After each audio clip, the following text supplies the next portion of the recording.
Go ahead. Thank you. Ukraine Sure. and Russia, please. Yeah. So the president was quite tough on Russia in his speech, his various appearances today in Estonia. And I just want to make sure, was he fully aware of, had he been briefed, and I realize you don't speak for the White House, but there appears to be some progress towards a ceasefire agreement between the Ukrainians and the Russians after this conversation that Putin and Poroshenko had.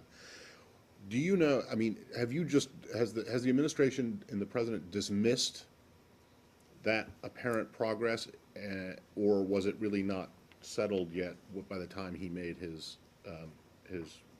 strong comment? Well, just over the course, I think you may have seen President Poroshenko's comments about these reports of an agreed ceasefire, where he indicated that it was a discussion. Right. Our view is that if President Putin is prepared to stop financing, arming, and training separatists and remove Russian troops from Ukraine, those are objectives, of course, not only would we support, but certainly the Ukrainians would support. And President Putin's plan certainly does not do that. So as of now, I think there's a great deal more work to be done. And President Putin has had a lot of words, but not backed them with actions. And that's essentially what we feel needs to happen from here. Okay, so you think that his 7-point plan is not worth pursuing, or it is worth pursuing, but what I is it think, that- you know, and I think I would, of course, point to President Poroshenko and his comments, but there were core issues that were not addressed, including what to do about the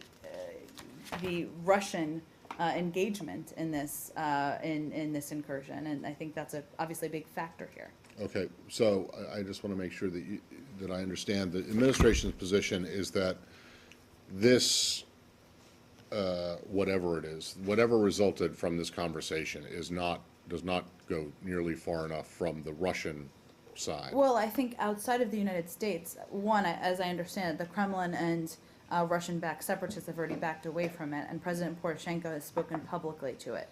So it's not for us to determine, but there are several issues, of course, including the arming and training of separatists and the assistance and financing that Russia is providing that would need to be addressed. And there have been several plans put forward by President Poroshenko as well that can certainly be the basis of a discussion.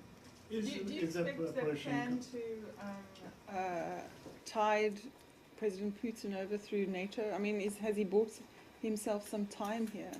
Well, a day before NATO? as I understand it, Leslie, the Kremlin and the Russian-backed separatists are already backing away, and President Poroshenko has spoken to it as well. So the discussion at NATO, and I think, you know, the president had some pretty strong words about NATO and what NATO should do to support Ukraine and support the people of Ukraine. And that discussion and the ongoing coordination efforts around additional consequences hasn't changed and hasn't been changed by the events of the last 24 hours. And then to do with Russia.